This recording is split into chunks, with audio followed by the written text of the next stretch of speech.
All right, again, we're gonna have a really large group. I'm gonna call out some of the names or some of the regions where people are. And when I call your region, just give us a wave. That way we can see you. Remember, this is a public forum, so please don't share any protected health information. We call it PHI. So like names or locations, things like that. If you have a question, try to keep it as de-identified as possible just to protect yourself. And we're gonna have some poll questions today, and your voice really matters. So when you see those come up, please answer the question and please give us feedback, because your voice is really valuable in the Family Echo design, and we use it and it helps us to structure new sessions. So fill those out. Next slide. Again, if you need Spanish translation, if you go to the very bottom of your screen, you'll see a little globe. It says interpretation. And if you click on that, you can go up and select Spanish. If you can hear me now, you're completely fine. If you want to hear it in English, if you would like it in Spanish, go to that option now and click on that link. Next slide.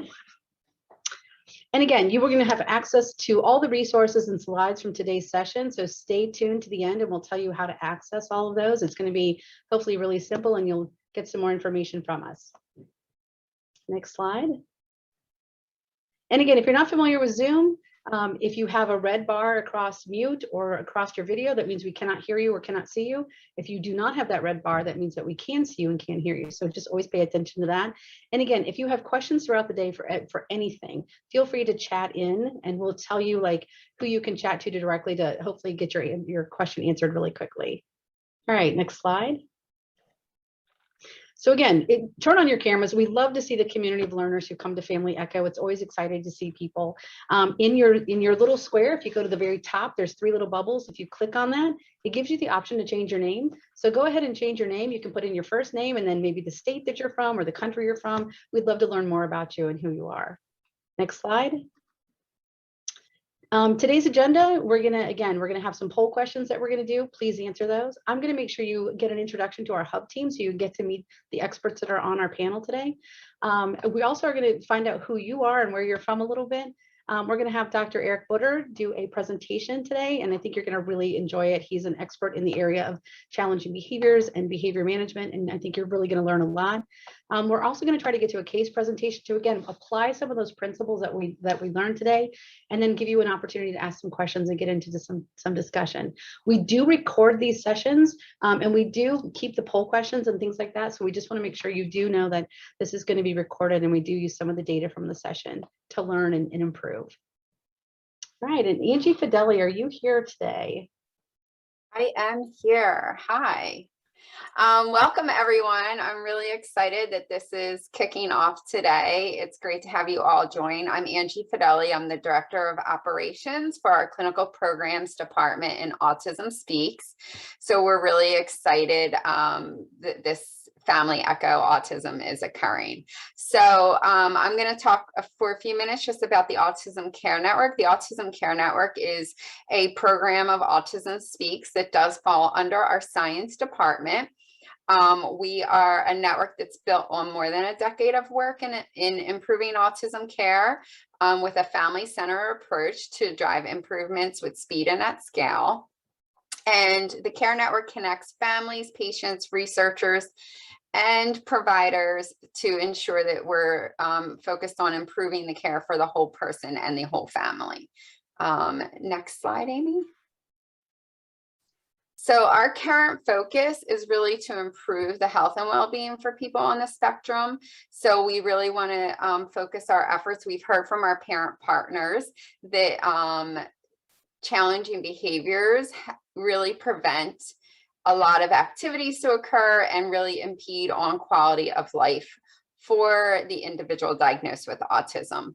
And so our network is currently focusing on better identification and treatment of challenging behaviors in the areas of ADHD, anxiety, and irritability and autism. And so for those of you that might have a child with challenging behaviors or know of someone, you can understand how difficult it is to understand if that behavior is related to anxiety or is it related to ADHD. It gets really hard to sparse that out.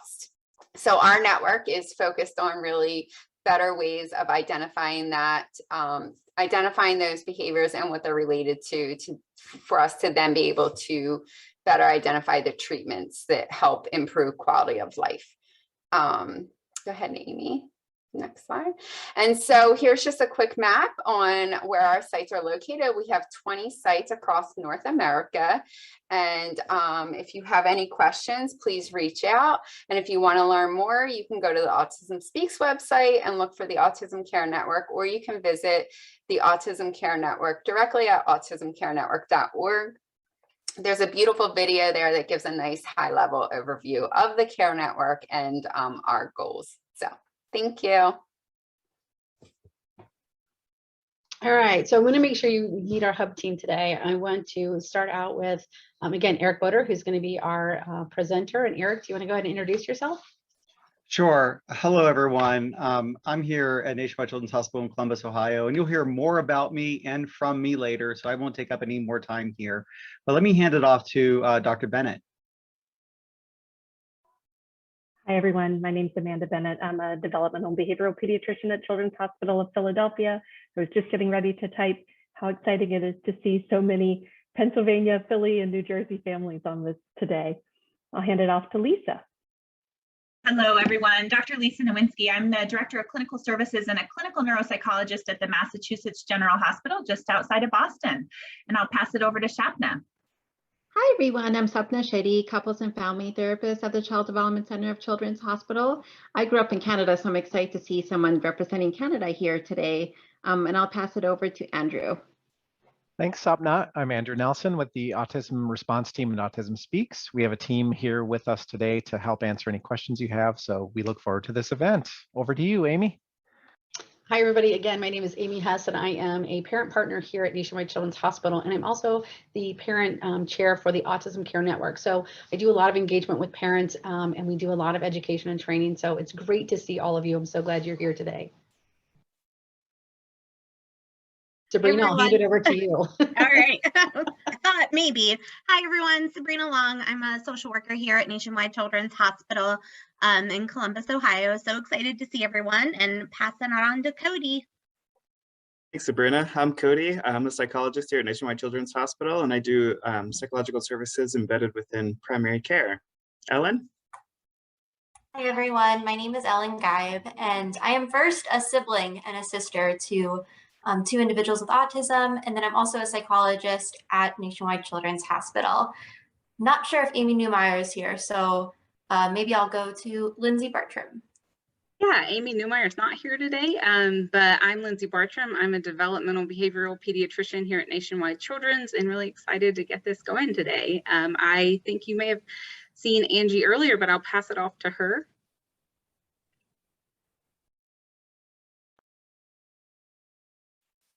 Angie, do you want to just introduce yourself again? If not, like, we can keep going. Yes, sorry. I thought maybe there was a different Angie. Ok, no sé, yo soy la única Angie. Ok, soy directora de operaciones con Autism Speaks. Yo trabajo en nuestro departamento de autismo con los programas. Is the Care Network to really improve the care folks receive regardless of their geographic location. So, and this is really exciting, and I love seeing the Philly, South Jersey folks because I'm also in South Jersey. So I love seeing that the areas getting some attention here. Great. Thank you, everybody. All right, next slide. One of the things that we also wanted to make sure that you know is that we do have a resources team available to you. So if you need some sort of a resource, feel free to send some sort of a chat through the chat function here in Zoom to either Andrew, Marinad, or JJ, and they will be really happy to help you with that. If you're having any tech issues, feel free to reach out to Nancy, Melissa, Teresa, Laura, Kerrigan, or Nicole. We have a really big team here. If you get to one of them and it's not the right category, they will make sure that you get, your question gets answered amongst one of our team members. All right, next slide. So we really wanted to let you know where you're from. So we actually have members from 24 states. And I know that Pennsylvania and New Jersey were mentioned. They are the largest cohort of families joining us today, followed by, I think, California and Ohio. So we're really great. We're really happy to see so many states with so many families who want to learn more information. So welcome to everybody. So all you Pennsylvania people, if you want to give us a wave so we can see you, that would be great. All right, next slide. I think it's also really impressive that we have representation or families coming today from all over the world. We have families here from Canada and Bahrain and Argentina. And then we even have somebody from St. Vincent and the Grenadines, which I actually had to look up to find out where it was because it's a very small island and it's represented on the map, but it's so small it does not turn up, it did not show up in its bright green color. So welcome to all of you. And again, if you have questions, feel free to reach out to us anytime. Next slide. All right, Cody, I'm going to hand it over to you. Thanks, Amy. So everybody, we have some poll questions just to get our brains kick-started and up and running. So the first one is talking about Juan starting to interrupt his mother by screaming when she is talking on the phone. I'm sure this is something that many of you guys have experienced before. And so we're just trying to get an understanding of what people know already and wondering if you guys can identify the antecedent in that situation.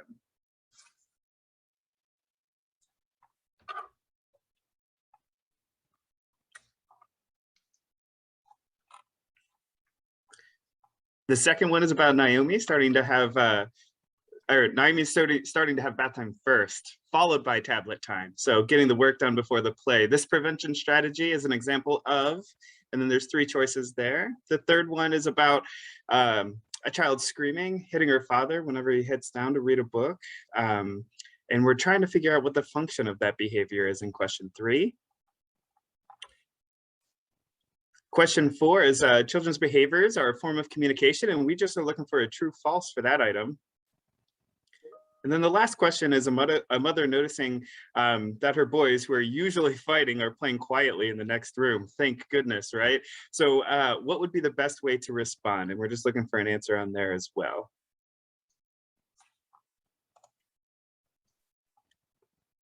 So we don't expect you to know everything already. Just take your best guess on these questions. Looking forward to seeing everybody's answers as well. Looks like we're up to about 25 people who've completed it. 48, wow, you guys are fast. 54, we're really moving up. Thank you guys for taking time to complete this. We're at 62.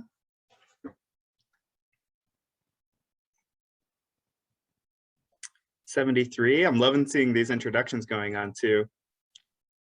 We got so much representation. Up to 73. 92. You guys are really getting in there.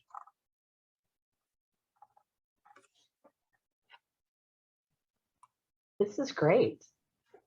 All right, I think we're going to move to the next slide. We'll keep the poll up for another like 5 or 10 seconds so you can finish it, and then we'll close it out. All right. I wanted to give you just a little bit of background about Family Echo. And I think one of the goals of Family Echo is really to share the medical and behavioral information that this hub team and this group of experts that are across the United States really have and really can say that it's known to be helpful for raising children with autism. And we really want to work to move the information that we hold into your homes and into your lives so that we can help you learn more and feel more confident in your ability to raise a child with autism. I know that in my own journey in raising my own son with autism, there's been good times and there's been tough times. And I know that being able to have access to information has been incredibly helpful in understanding next steps that we should take as a family in addressing autism in my son Henry. So we're hopeful that you're going to gain some of this, and we're really trying to build your family tree really strong and give you a really solid base to continue to grow from. Next slide. I think also the other thing we want to make sure you understand is that your partners in care, right? I mean, our voice is very valuable in healthcare clinic, appointments and treatment teams, those kinds of things. I always say I'm the expert of my child, Henry. I know him best. He's been in my life 24/7 ever since he was born. So we really always strive to make sure that families know that your voice is equal, it's valuable, and it's incredibly important in healthcare. So we really encourage you to take the information that you learned today back to your own family, back to your extended families, back to your healthcare providers, so you can share with them what you're learning and maybe open new doors or new pathways to treatments and care, and also back to your community in ways that you can. So if you have any questions or ever have information or would like to share information with us, please feel free to do that. We're always here to learn and support you. Next slide. And Ellen, I'm going to hand this over to you now. Okay, thank you. As we keep going about, you might hear us use different terms when we're thinking about autism in general. I wonder if other people have heard some terms such as person with autism. I said for my brother, like individual with autism, person with autism spectrum disorder, ASD, maybe any of those identifiers from previous diagnoses like Asperger's syndrome. You may also hear terms such as autistic individual. And what this is really getting at is the difference between person first and identity first language. Person first language is something you might hear like person with autism, is really, it's putting the person first. A lot of parents and families and people say you're emphasizing the humanity of the person. Autistic person represents autism as something that's a part of somebody's identity, that it's an inherent part of an identity. If I think through each of these examples, like identity first language and person first language, we don't say person with deafness. We tend to say deaf person. And then at the same time, I wouldn't call myself a person who likes to play soccer. I would just say I'm a soccer player. Each of these dynamics are important because they reflect language, and how we address different people is really important. Words matter, people's identities matter. And I think we're kind of finding ourselves in the middle of both, the importance of language, our titles, our names, and then also how to be gracious and patient with one another. We might get it wrong. I know I've gotten it wrong.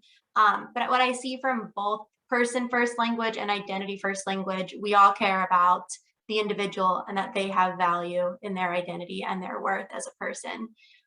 So if you'll join me in exploring some of these things together, you might hear a little bit of both today.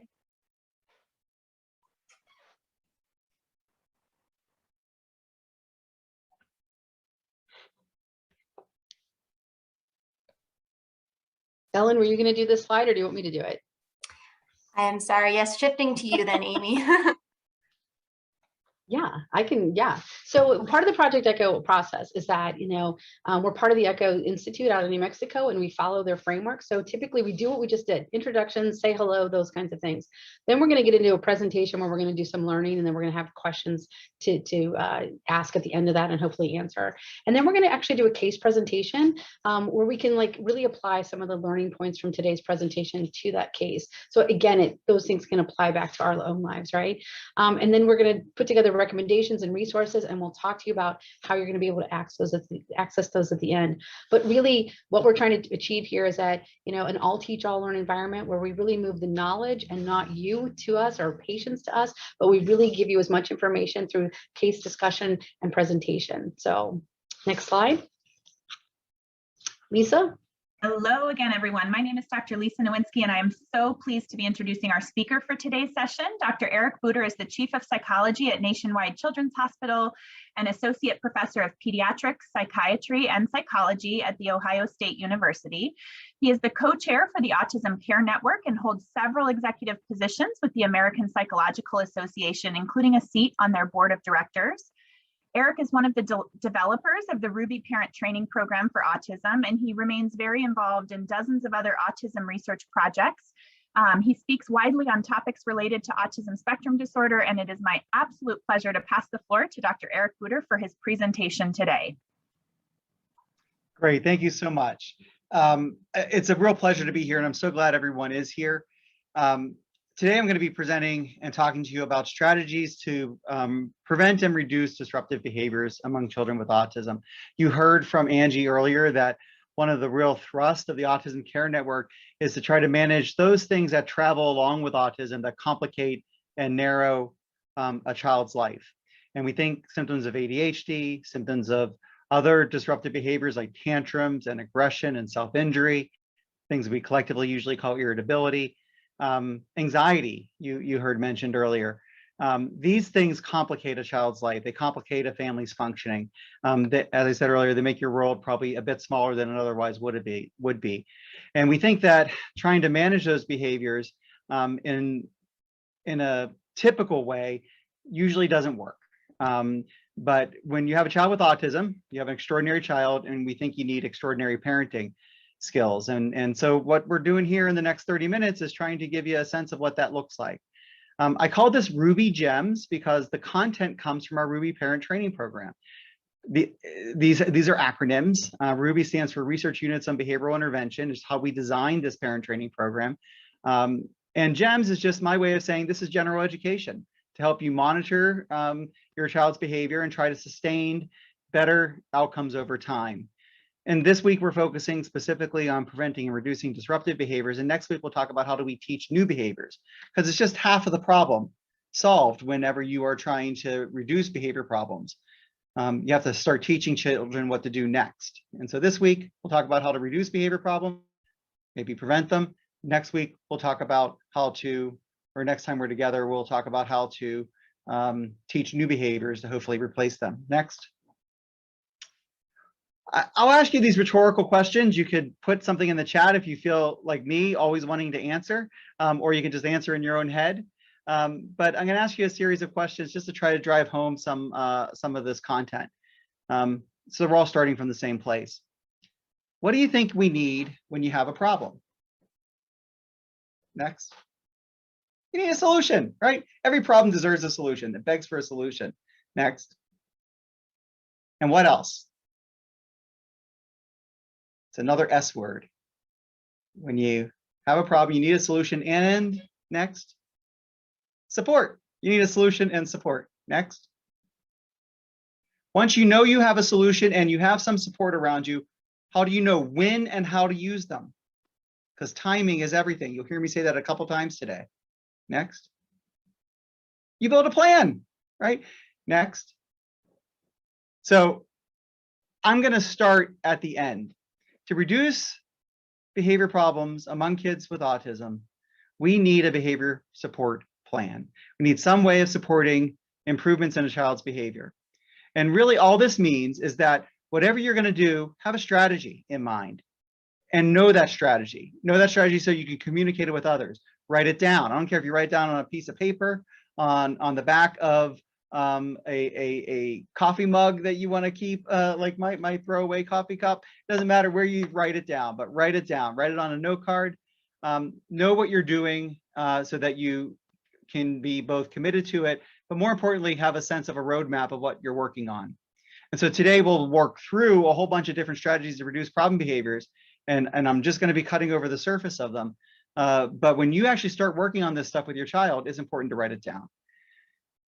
The other thing that writing it down helps you do is it helps you share it with other people, with other caregivers, grandma, grandpa, aunts, uncles, older siblings. It helps you share it with teachers, with coaches, with maybe youth group leaders. And the other thing that writing it down does is it helps you know that whatever you're trying to do to help your child manage their behavior better, help them regulate themselves more, it allows you to sort of recognize what's working, and when it's not working, it allows you to update it. Next slide. There are some facts of behavior that I want to start with, and this is really critical to everything we will ever do about trying to change behavior in children. And it's the first notion that all behaviors are learned. And that sometimes is scary to accept, because the reality of it is if your child is misbehaving, they've learned it somehow. And then you start to think, oh, is it my fault? Did I teach them that? Well, you might have, but it's not your fault. We all learn to do what we do because we have experience doing it. And if the conditions are set in such a way that we have experience behaving in a certain way, tantruming, screaming, yelling, throwing, avoiding, delaying, all these are the kind of problems that we see in kids with autism. It's because they've worked for their child. When parents bring these stories to us, we know that for some reason, these behaviors have worked for their child at some point in the past, and they've learned how to do these behaviors to get what they want or what they need. So we designed in behavioral psychology this idea of what we call the ABC model of behavior, where A stands for antecedent, B stands for behavior, C stands for consequence. A lot more on that in a few seconds. But essentially what this tries to get at is, why is the behavior happening? How did the child learn this? And the really good news is that when we figure this out, when we figure out how a child learns something, it tells us a lot about how they can unlearn it and learn new things. And that's really the crux of extraordinary parenting and autism. Next. So it starts with this idea of what are functions of behavior. It's essentially getting to the root of the behavior. It's saying this is why the child behaves this way. And we know that behaviors really only occur because they work for a child. Occasionally in these 30 minutes, I'm going to repeat some things because they're really important.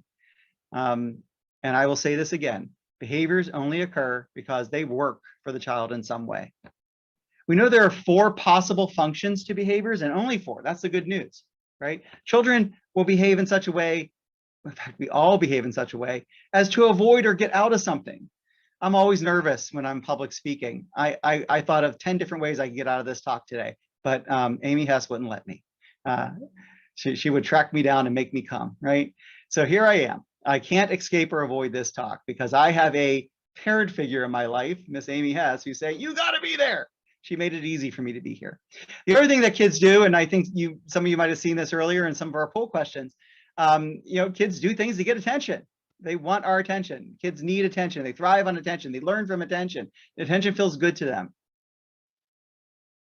A lot of times we just do things to get what we want. I want a candy bar. I want that toy. I want to watch TV. I want to play on my tablet. And then we all do things that are automatically rewarding. Tapping our feet, clicking the top of our pen. It just feels good to do things sometimes. It's that sensory input that we seek. And que uno lo recibe. Todos los seres humanos necesitan un tipo de proceso de, vamos a decir, sensorial. Es como, si usted entonces, ustedes tal vez están haciendo. Another question that we usually ask parents, what are other ways you can explain functions? Why does a child behave the way they do? And the most common answer, and again, if I had time and I could ask you for this answer, I would, but I'm going to just give you a few seconds. I'm going to delay a little bit. What do you think the answer is? When we ask parents, this is like the old Family Feud question. Number 1 answer, when we ask parents, why do kids behave the way they do? What is it? It's a form of communication, right? They're telling us something. And a lot of times, what are kids telling us with their behavior is exactly, if we can answer that question, it's usually also the answer to what is the function of the behavior. Next. So just to put this in a little bit of a specific way for you to remember, when we're trying to escape or avoid things, we're trying to get away from something that's bad or aversive, right? Homework. Kids will tantrum when it's time for homework. They don't want to do it. They might tantrum when it's time for bath. They don't want to do it. It's really hard to ask kids to go do something that's less fun when they're doing something that's already really fun. And so they're going to tantrum or exhibit behaviors that help them avoid or escape going to do the less fun thing. The other reason is, again, this idea of tangible, getting something you want. And again, remember, attention is very often a function of a behavior. And then this idea that it just feels good to do it. And so I'll keep doing it. Again, being a little repetitive, because this is really the foundation of trying to change behavior in kids, understanding the function of their behavior. Next. So in this ABC model of understanding behavioral facts or behavioral principles, we really do want to appreciate that we're getting at this question, why is the behavior happening? One way to start doing that well is to make sure that we clearly define behaviors. And we define them in ways that something can be observed. Lo hacen en una forma que esté observando, que yo cierro los ojos y lo puedo ver para poder descubrir algo o hacer algo de que puede hacer. Otra de las cosas es de que hacer terminología de comportamiento, hacer el comportamiento que se puede hacer, puedes contarlo y le puedes poner un tiempo. Miren a esta niña, ¿qué está haciendo? ¿Qué está pasando aquí? Usted puede estar diciendo que ella está molesta, que está como molesta. I can't count mad. What I can do is count how long she's screaming. I can tell you how many times a day she is screaming. I can tell you how long she is crying, because crying is the thing. I can close my eyes and we all know what crying looks like. If you closed your eyes right now and I asked you to tell me what mad looks like, we would have 203 different answers, right? But I told you to close your eyes right now and tell me what screaming looks like, what crying looks like. 203 people would come up with the same answer. Next. The other thing that we want you to do is to be very specific about describing behaviors. Next. So being specific means answering this question, what's happening here? When is this happening? Oh, it looks like it might be happening around mealtime at home. And then you might ask yourself, when else? When else does this behavior happen? When else does this child cry or have a tantrum? And then for how long does it last? Where does it happening? This look like it's happening in the kitchen at home. And then you might ask yourself, where else is it happening? Who's there? It looks like mom and 2 siblings. Well, if this happens in other places, who else could be there? And then you sort of ask yourself, how often does it happen? And then a really critical question that you got to back up and make sure you ask is, when does it not happen? So this is all the analysis that you do when you have a behavior problem. These are the questions you ask yourself. These are the things you write down on that paper towel or that notebook or whatever it is you're writing your behavior support plan down. This is what you start writing down. You start really trying to ask yourself, are you going to understand this behavior?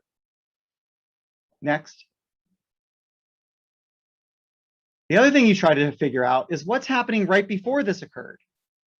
Did one of the other kids steal his French fries? Did he spill his punch? Is his diaper wet? What happens right after? They all seem to back away from him. Did someone yell at him? We don't know. This is a static picture. We don't know what's happening really before. We don't know what's happening really after. But these are the questions that you have to ask yourself. And when I said there's an antecedent behavior and consequence, a child is crying, behavior, antecedent. What happened right before? Maybe someone took his French fry. What happened after? Maybe mom yelled at him. Or maybe the little kid that she's holding pinched him. He cries and mom pulls the little kid away. The whole point is you're not trying to guess what's going on here. You're trying to describe what's going on by asking and answering yourself all these questions. Next. And then finally is just really trying to rock on and understand these concepts of antecedents and consequences. And I'll show you on the next slide how I'd like you to think about this. Next. Antecedents occur before behaviors. Some people, and you saw in the chat earlier, I think Dr. Guy mentioned that you can think of antecedents as a trigger to a behavior. It's whatever is happening right before the behavior occurs. And then remember, you're going to describe your behavior in ways in which something can be counted and timed. I'm not happy, I'm smiling, right? Because I can count how long I smile, how many times a day I smile. Heck, I can even get out a roller and measure how wide my smile is if I wanted. Or I know a researcher once did that. Kind of silly, I think. But the point is you can truly count and time and measure things. When you're describing them as a behavior, you're doing a good job doing it that way. And of course, the consequence is anything that happens right after the behavior. Next. Let's practice a little bit. And again, this practice is going to be mostly in your head, but we're going to show you the video. Go ahead. Can I have a brownie? Oh, not right now, honey. All right, it's lunchtime. But why? Because it's lunchtime. It's not time for brownies. Open it. I said it's not time for brownies. Open it. Don't. Open it. All right, you can have one brownie. That's it now.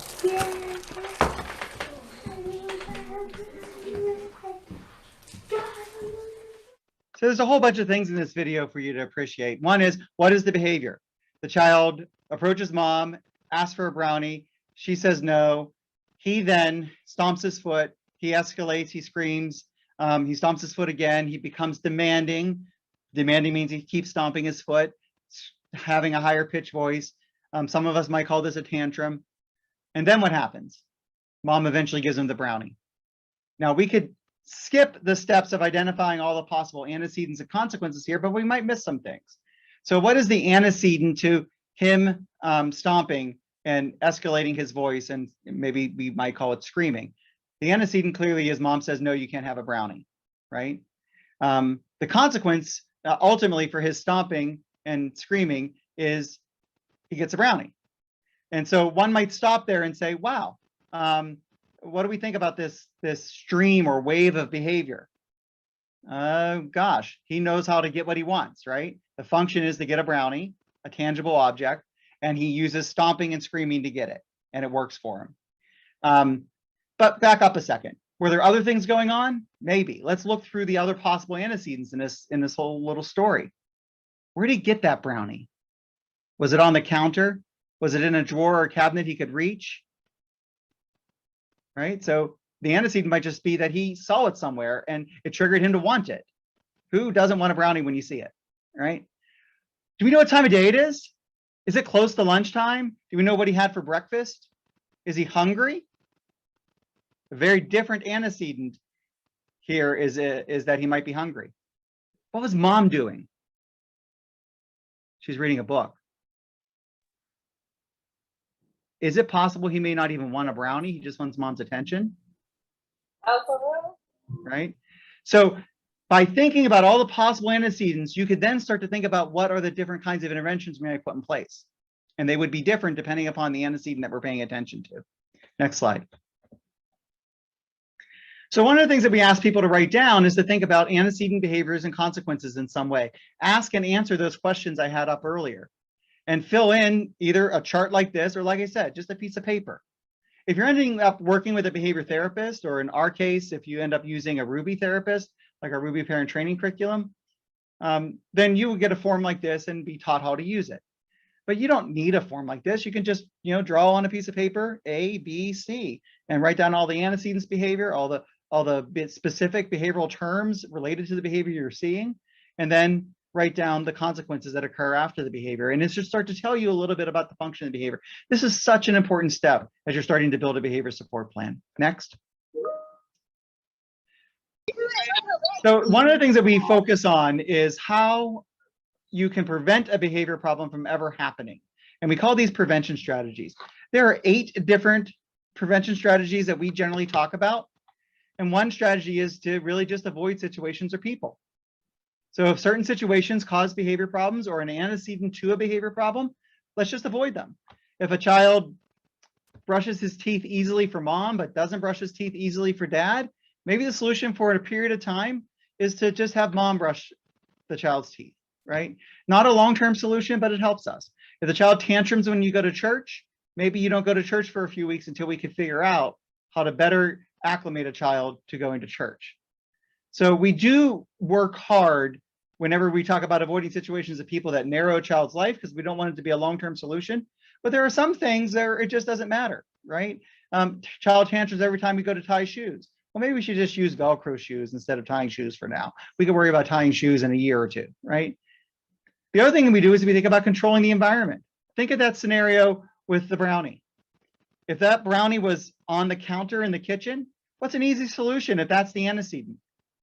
Just put the brownie up on a high shelf that the child can't see and can't reach, right? You change something about the environment in some way. The other thing that we sometimes ask families to do is consider doing things in small doses. That if you ask a child to clean up all the Legos on the floor, all the cars on the floor, all the action figures on the floor, would take you or I 10 minutes to do ourselves. It's going to be overwhelming to the child. Of course, they're going to tantrum. They're going to try to avoid or escape that demand, right? But if instead you cleaned up everything yourself and you left one little Lego out, you said it's time to clean up, and all the child had to do is pick up that Lego and put it in the box, success. Good job. You cleaned up. And guess what? Next time, leave 3 Legos out. Next time after that, leave 10 Legos out. Eventually, you'll get to the point where the child's willing to participate because now they understand that the small dose was manageable, a little bit larger dose is manageable, a little bit larger of a dose is manageable. We really talk about changing the order of events. It's really hard to get a child to stop playing on their tablet computer game if we are asking them to go get a bath and they hate getting a bath, right? So instead, we turn that around and we say, you get to play your tablet after you get your bath. We try to sometimes respond to early signs of a problem. We distract the child when we start to see signs that they might be going into a tantrum. We also change how we ask or respond. No, you can't have a brownie, mom might say. Ah! They scream, they yell, they get upset. What if she said, you know what, you can have a brownie right after we have lunch. Let me go ahead and get lunch ready for us. A very different way of responding. We talk about changing setting events. Remember I said that little kid might be hungry? Maybe it's close to lunchtime. Maybe he had a small breakfast. Maybe he needs a mid-morning snack instead of having a brownie. Maybe he needs an apple with some peanut butter, right? Respond to the setting event, something about his body, something about his life that is causing him to ask for that brownie. He might be hungry, right? That's one way to go about this. The other thing that we do, particularly in kids with autism spectrum disorders, is we use what we call visual or auditory cues. More on this in a few seconds when we talk about visual schedules. But the idea is that we might use a schedule with this child. You can't have a brownie until it's time for a brownie. And the time for a brownie might be when the alarm goes off, or the time for a brownie might be when your visual schedule is complete. And maybe the first thing that happens is mom does her homework and you do your homework, and then we can have a brownie. Homework time isn't over yet. Check your schedule, right? There are lots of ways that we could go about doing this. Next slide. So let's talk about schedules for a second. One of the things that I often ask families to do is to write down their everyday schedule. What happens most days? When does your child wake up? What do they do next? What do they do next? When do they go to school? When do they have lunch? When do they come home? What do you do in the evening? And I also ask families to start to think about what parts of the day cause problems. And it's remarkable because you begin to see not every situation all day long is part of a disruptive behavior pattern. Instead, you start to see parts of the day that are harder than other parts of the day. And so we will start to think about if there are ways in which we can manipulate or change a schedule, like change the time of a demand, like do bath time at night right before bed instead of in the morning. We talk about using fun activities to reward completion of less desired activities. That example I used earlier of before you get to play your tablet, you have to get your bath done first. Sometimes it's really just about establishing a routine. If every day no one knows what to expect, of course you're going to have behavior problems. So it's much better for us to establish a routine so that we do the same thing in the same order around the same time every day. Next. Sorry, someone's calling me. This is an example of visual schedules. Many of you with children with autism probably have used visual schedules like this before. These are really valuable ways of trying to structure and build routines for kids. A lot of behavior therapists can help you design these. A lot of teachers can help you design these if you've never done that before. Just want to use that as a placeholder to highlight what visual schedules are like. Next slide. So let me show you just briefly what a visual schedule looks like. Let's go ahead and play the video.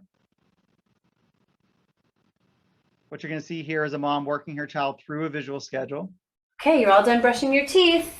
Put it in the bag. Very good. Now what do we have to do? Put on coat. Okay, so let's go. Take it. All right, let's go put on your coat. Come on, let's go. Good, you put on your coat. Let's put that in the bag. All right, what's next? Put on backpack. Okay, let's go. Come on, let's go put it on. Great, thank you so much. So again, this is something that ultimately it might be helpful for you to work with a therapist to help you design or do. There are lots of resources out on the internet as well that can help teach you how to use visual schedules with your kid and how to make them. Our team can make more of those things available as well as part of our resources after the session. Next slide. Some things just to recognize about visual schedules that I think are helpful. And maybe even just having a daily schedule at all. We all have visual schedules, right? We all use a calendar. We all use a planner of some sort. We might use a digital calendar. It's helpful to us. And what does it do? It establishes lines of communication between everybody who's working with a child. It identifies any times that might be where we have inconsistencies in our schedule, where routines are not present, show us an opportunity to really build a routine when we don't have one. It highlights the importance of consistency and then communication among family members. And it also shows us ways that we could strategize generalizing our parenting approaches with others. If something works for us at home and we see that it works for us at home and part of our daily schedule, we might then be able to help the teacher understand what they could do at school when we see maybe a similar situation happening between environments. Next slide. Another thing that we teach in behavioral parent training programs is how to use reinforcement. The idea is that we want to try to increase adaptive or quote unquote good behaviors we want to see more of. Really what you're focused on with reinforcement is anything that will increase the chance of a behavior occurring again in the future. For instance, we saw reinforcement in that brownie video. We saw a kid who is going to likely tantrum the next time he wants something, right? Because what happened? It worked for him. So we want to change that dynamic. We want the reinforcement to be delivered for behaviors we want to see more of, not for behaviors we want to see less of. And so here, we have to think creatively. You have to make sure that we know what's reinforcing to a child. What might be reinforcing to your child may not be reinforcing to someone else's child.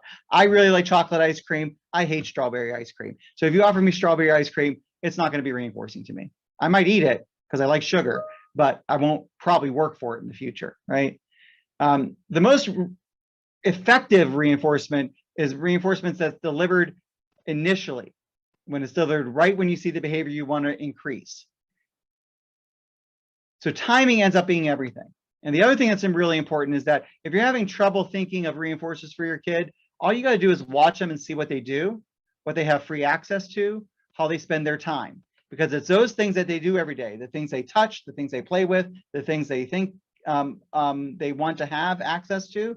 Those are the things that are probably going to be reinforcers. Next. Let's go ahead and. Hey guys, we're cleaning up and I didn't even have to ask you. All right, I'm gonna make you guys a treat. Hey, look what I found. Mine. Mine. Mine. Mine. Mine. Give me that. Hey guys, don't fight. Hey, look. Here. All right, we're fighting. Mom has the right idea. I want to reinforce these children for playing very nicely, right? But she didn't have her reinforcers ready. She said, you're playing so nicely. She comes back with the reinforcers and she offers them when the child is fighting with the other child, right? So now the children are getting reinforced for fighting. We're going to see more fighting in the future, not more cooperation, not more nice and calm play. And so the timing is all wrong here. And she probably just needed to put those reinforcers back in her pocket and wait for the next opportunity to reinforce them. Next slide. So these are the general steps in talking through and how to apply reinforcement. I'm not going to read these steps to you, but you need to know what behavior you're trying to reinforce.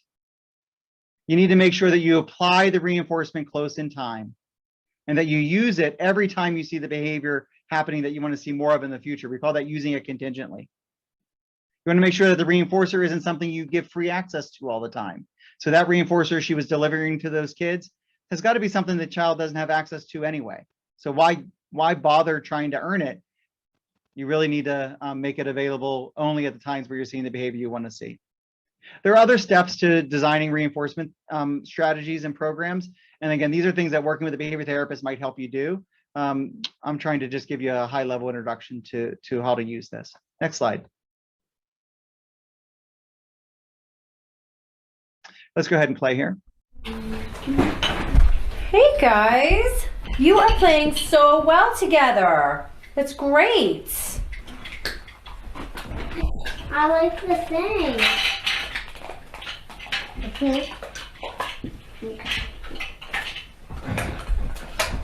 Guys, you're doing a really good job sharing. It's really nice.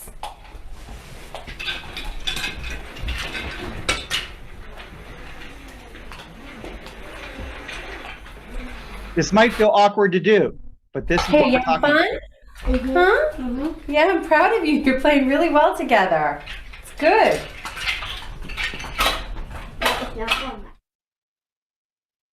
Excellent. Let's go on to the next slide. The other thing that we ask parents to do is sometimes you need to create fun time. When kids are giving us a lot of disruptive behavior, we spend most of our time correcting them, telling them, no, stop, don't do that. And instead, what you have to do to counterbalance that is you have to find opportunities to give them positive experiences with you. And so this means spending time with them playing, getting on the floor, letting them lead the play. And the easiest thing to do is just to imitate what they do. Don't tell them what to do. Don't ask them questions. Oh, what color is the car you're pushing? What's the name of your doll? Right? Those are demands. And particularly those are demands on a kid who might have difficulty with language. And so the better thing for you to do with your kids are to really just let them do things with their toys and for you to imitate and join in and describe what you're seeing. Just like if you were observing a basketball game or a baseball game and you're the announcer for the game, what would you say? You know, John Smith stepped up to the bat, pitches across the plate, swings at the ball, he misses, and it's a strike, right? Just the way the old baseball announcers would tell us what's happening on the game. That's what you're doing with your kid when you're playing with them on the floor. And again, this is a really specific intervention that I usually spend an hour talking to families about. I'm trying to give you a high level observation of how we would do this. And it's a way of trying to structure play such that the child finds it fun and non-demanding. And even if you did it for 2 minutes or 3 minutes a day, it's 3 minutes where there's no demand and no yelling at the kid about things that they need to stop doing. Next slide. And the final intervention that I'll cover today is what happens when a child does exhibit a behavior that's really about attention. And this is about ignoring. Behaviors we pay attention to increase. These maladaptive or bad behaviors we pay attention to will increase. And behaviors we initially ignore, and as they get worse, if we then respond, guess what? They will really increase. Imagine that child at the beginning in the brownie video.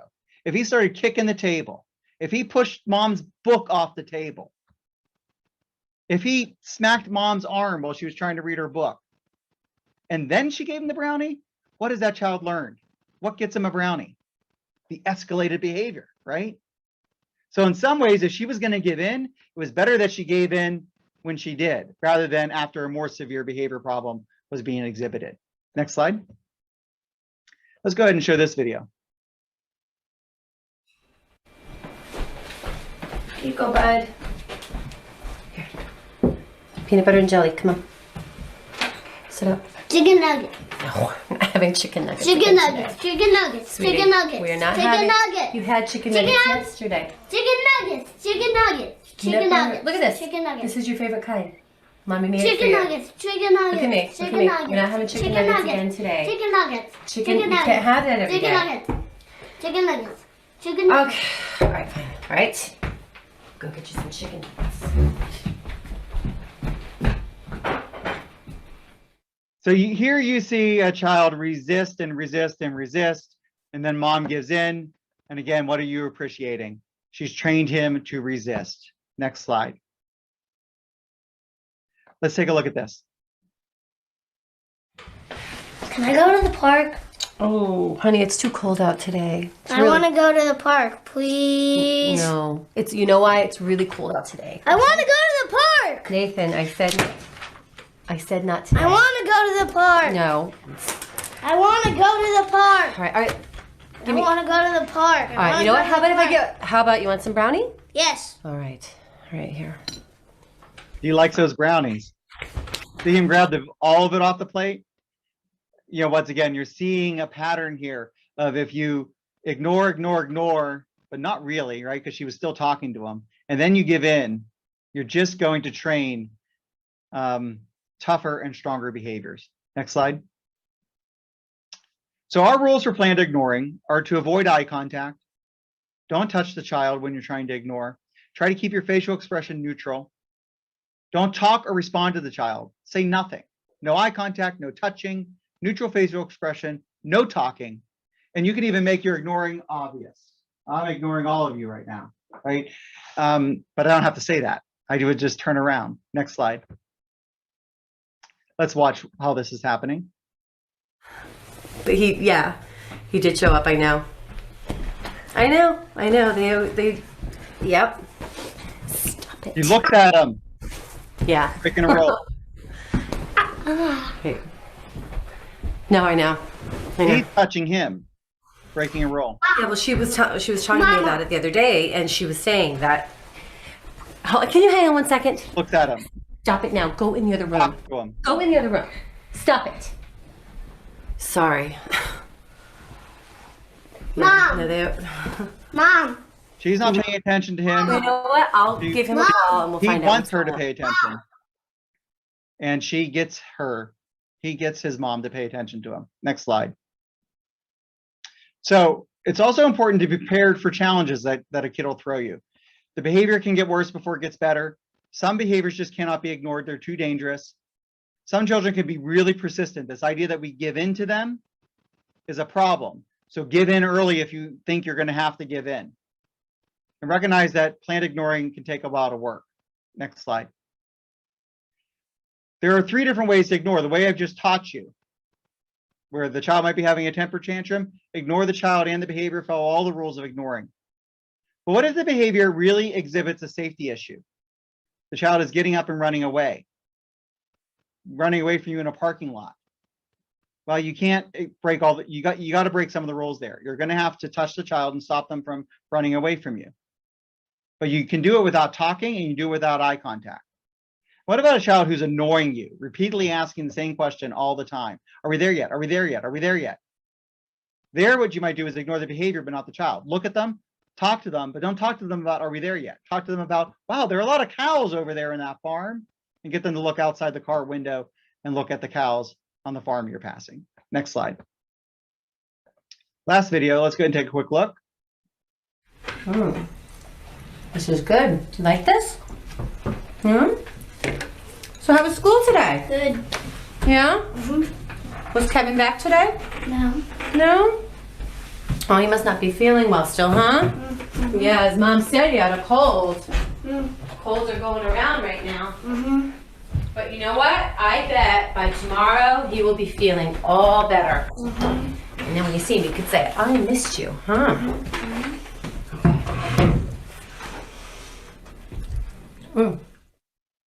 So there you saw that type of ignoring where we ignored the child, but not the behavior. She went and retrieved him and brought him and sat him back down, but she didn't do it with any talking and without any eye contact, but she did break the rule of touching. Next slide. So when you start to think about what your behavior support plan might include a whole bunch of this stuff. Next slide. All of these things are helpful and useful. We want you to start with the ABCs. Think about the function of a behavior. We want you to think about prevention as your first intervention. Use some of those prevention strategies. Think about your schedule, adjust your schedule, visualize your schedule, use lots of reinforcements and ignore behaviors you can. And when you can't ignore behaviors, don't even try to start ignoring them. And write it down, share it widely, and revise it often. And you're gonna need support to do this. You can't do it by yourself. Using a behavioral therapist to help you do it is good. And I would recommend using a behavior therapist who knows how to use our RUBI parent training program, because we think that's the best way that puts us all together for somebody in a systematic strategy. Next slide. So get support, find a RUBI therapist if you can. If you can't find a RUBI therapist, find a behavior therapist, and then maybe mention RUBI to them. Next slide. Great. So I'm done. I'm at questions. The poll will come out. I'm 8 minutes over, so I've taken up a little bit more than my time than I should have. So my apologies to my team.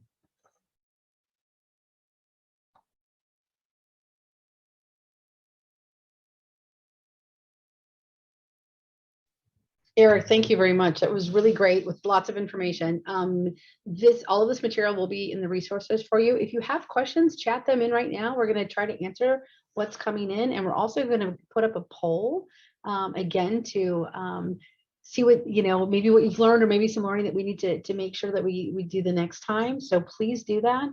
And then a hub team, if you see any questions that you want to pull out of the chat, let me know, or just unmute and ask those. And Cody, if you want to go ahead and talk about the poll, that would be great.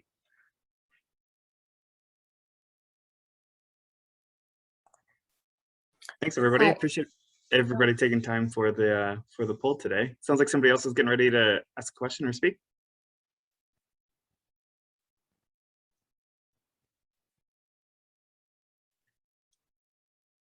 All right, just checking. Somebody might have unmuted on accident. Thank you guys again for taking time to revisit the poll. Our hope is that after the presentation, some of these questions are a little bit clearer, and we can kind of feel the growth that we had over the course of the poll. Looks like it's showing again for everybody. We're about 2% of people.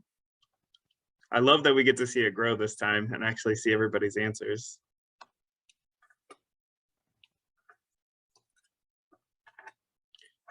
Up to about 14 out of us. It's about 10%.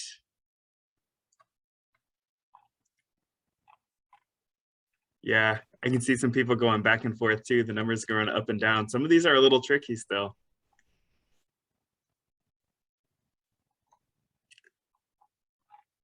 Cody, while you're looking at the poll, I just wanted to mention that in the chat, There's a link for the RUBI network. So there's more information about the content that Eric shared during our session today. So feel free to go to that, and we'll drop it in once more. So if you didn't see it, you can get it. And then it's also in the resources. So if you don't even get it the second time, we're going to make sure you have it in the resources. Eric, we're getting lots of great compliments on your presentation too from the chat from the participants. So that's very nice. There's so much information in a short period of time. I know I was rushing, but it's meant to be a high level, broad, comprehensive introduction. Thank you for putting up with me, everybody. Thank you very much. There's All right, and then, one question, sorry, that was asked in the chat. Was the first bullet an example of extinction burst? Yeah, it's a good way to think about it. Extinction burst is a term that's a person in the know, right? That's a good technical term that we use in behavior analysis. When the behavior gets worse before it gets better, that's an extinction burst, and you can expect it, right? If something has worked for you before, you're going to try that thing harder and longer and louder. We all do it. And so you can expect that the behavior is going to get worse before it gets better. And if you can't tolerate that, don't bother ignoring. Ignoring sounds really simple. It's not. It's the hardest intervention we ever use with children.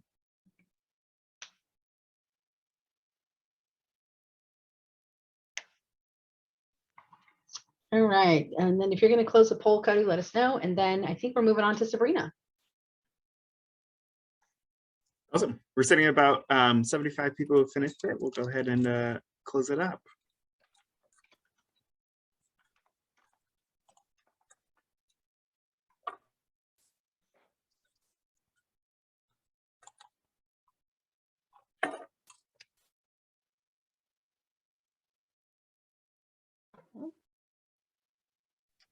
Oh, sorry, Sabrina, I was a slide ahead of you. Sapna. Yeah, so one of the things that we're going to do for all these sessions is, again, because it's, it's really a family focus, is that we're going to have perspectives back on the content. So we'll always share one of many of these, the sibling perspective, and we have some presenters who can really talk about from that diversity, inclusion, and health equity perspective. We're going to have a self-advocate, and we're also going to have a parent. So today we're going to hear from the sibling and the diversity category. So Ellen, I think you're up next. Wonderful. You can go to the next slide. Okay. Well, sometimes I feel caught in the middle. I know the strategies, and I know they work, and I know how hard my parents are working. But sometimes it feels like, well, didn't you see that coming when a challenging behavior occurs? I have a couple stories, I have different things, but I thought I would just talk and share about a few things just with my own family. I'll start with the using tokens. So my brother, he's a young adult now, he makes his own tokens. He makes his own visual schedule. He crosses it out as he goes about his day. And then he keeps tallies for each of the behaviors that he does. He's even made one for church with like pray, stand up, sing, and he just crosses it off. And then at the end of the day, he earns different money from my parents. So he just trades it in for cash. And the funny thing about my brother is he's learned to find where my parents' wallets are, and he just helps himself to my parents' wallets to exchange his tokens. I think the other piece is the prevention strategies. I think as a sibling and as a family member, sometimes you look at the prevention strategies and you see them as limitations. With a family, sometimes things are hard enough to begin with. And so a prevention strategy like, oh, we'll just never do this, feels like a lot when you're growing up. If it felt like if we took the prevention strategy seriously, then we'd never do anything ever again. Our life was already hard enough. Why can't we go on like fun trips or go to an amusement park? We've never been to Disney World. We probably never will go. And that's all right. I can go with friends someday, or I can go with my own family someday, and that's okay. I did want to share though that we saw The Lion King, the new Lion King in theaters, and that was something that we've never done before as a family. We've never all gone to the movies together, and so that was really special. So we saw that a couple of years ago, and we all made it through. It was great. But then at the end of the movie, I asked my brother, well, what did you think? What did you think of The Lion King? And his response was, The Lion King belongs in 1994. All right, I'm going to shift it over to Sapna now. Hi, everyone. This is Sapna. So, that takes us to family and cultural elements. So that brings us to the question of how do we ensure that our family's cultural elements are put into considerations, that they're infused and reflected in planning and treatment. So recognizing that my family's culture and needs are unique to my family, but your provider can only know that if they get to know your family and your family's culture. So it can be helpful to ask your provider for a moment to share a little bit about your family and elements that you would like them to be aware of when conceptualizing, planning, and treating your child. So in the next slide, we'll look at what these elements and cultural considerations might look like. Next slide. So I would challenge us to look at culture broadly. I've highlighted areas that come to my mind when I think of cultural elements that might be helpful to share with your provider, such as ethnicity, country of origin, socioeconomic status, primary language, employment, abilities and limitations, sexual orientation. All these are different components when we're thinking about culture broadly. Next slide. So taking the time to share aspects of your family with your provider can make for a stronger collaboration. The more that your provider knows about you and elements of your family's culture, the better that they can serve you.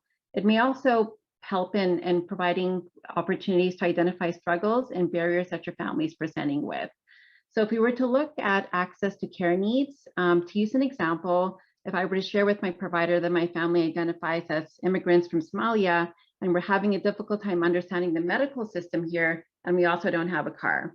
If your provider is aware of these variables, they can find ways in supporting you in understanding the system and or connecting you with members from your team, such as the medical social worker, and assisting with next steps for basic needs such as transportation support. If you were to look at family roles, again, just to use an example, if you were to share with your provider that as a Somali family, our family roles might look different. Grandparents and older siblings continue to live in the home and play a significant role in caring of the younger children in the family. If your provider was aware that there are more than 2 primary caregivers in your home, they can collaborate with you in ways of incorporating grandparents to the child's medical team. And then looking at family traditions and beliefs, again, just to use an example, if you were to share with your provider that your family takes time to pray 2 times a day, knowing this, your provider has a better understanding of what your day-to-day looks like and can support you in finding times in between prayers for appointments and or services. So these are just some examples of how taking the time to share a little bit more about your family's culture can enrich in the relationship that you have with your provider, can contribute in eliminating barriers, as well as creating a treatment plan that will best fit your family's needs. And then I'm going to pass it on to Sabrina, who has a case to share with us. Hi, so we actually are running a little short on time, but I wanted to just kind of talk about what a case discussion will look like. So for example, we have this case here today about a 4-year-old boy with autism, some family structural, generational, cultural issues that we wanted to talk about.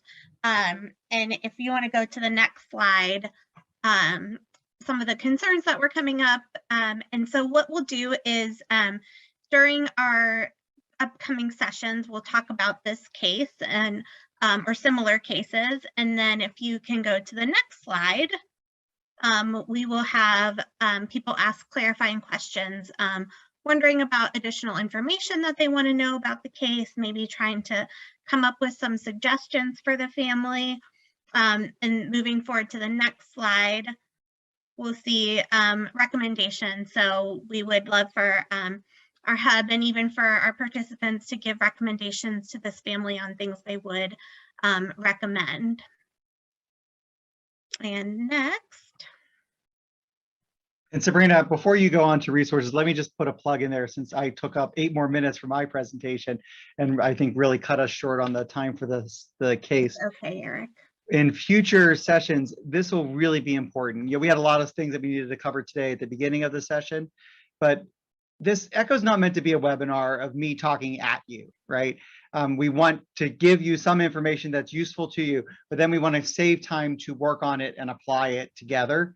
And so, and I really believe in that. I don't want this to be a webinar. So we will work really hard at sticking to time in future sessions and making sure we save time to go over a case and for us to get some conversation about application. And even if in a room full of 180 or 90 people, not everyone has a chance to talk, you at least will get to see people interacting and struggling with this information and trying to apply it. So that's really the spirit of this learning community we're trying to create. So I hope everyone comes back and gives us a chance to work through some cases.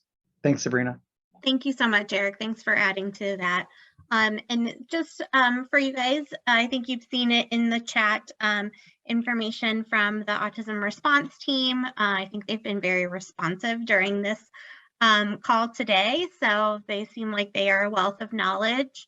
You will be getting a certificate of attendance, and then we will have session materials that we will send out to everyone. I think this is Andrew, right? Yep. Thanks so much, Sabrina. And everybody, we just wanted to let you know that between echo sessions and really any time, you can reach out to our autism response team at Autism Speaks. Let's say you have a local question about resources or a provider in your area, or a specific question to your need, to reach out to us through one of these channels listed. help@autismspeaks.org is our 24-hour email that we monitor. And we would just love to hear from you and try to help you find any local resources, services, tools that might help you all. So we'll see you next time as well. We hope to see everyone soon. And thank you for having us today. Hi, everyone. This is Nancy, part of Hub Support Team.